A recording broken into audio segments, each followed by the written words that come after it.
Hi, നമസ്കാരം.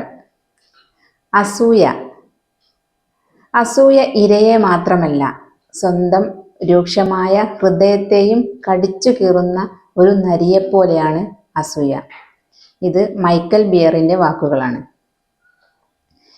എന്തായിരിക്കും ഞണ്ടുകളുടെ മനോഭാവം? ഒരു തുറന്ന പെട്ടിയിൽ കുറേ ഞണ്ടുകളെ നമ്മൾ സൂക്ഷിച്ചു വെച്ചാൽ, അതൊരു തുറന്ന പെട്ടി ആയതുകൊണ്ട് ഒന്നുകിൽ ഞണ്ടുകൾക്ക് അതിൽ നിന്നും രക്ഷപ്പെടാം.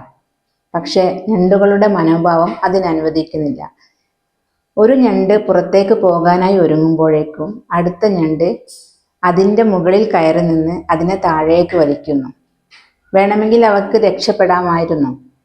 പക്ഷേ ഞണ്ടുകളുടെ മനോഭാവം അവരെ അതിനനുവദിക്കുന്നില്ല. അതുപോലെയാണ് അസൂയാലുക്കളായ മനുഷ്യരുടെ കാര്യത്തിലും.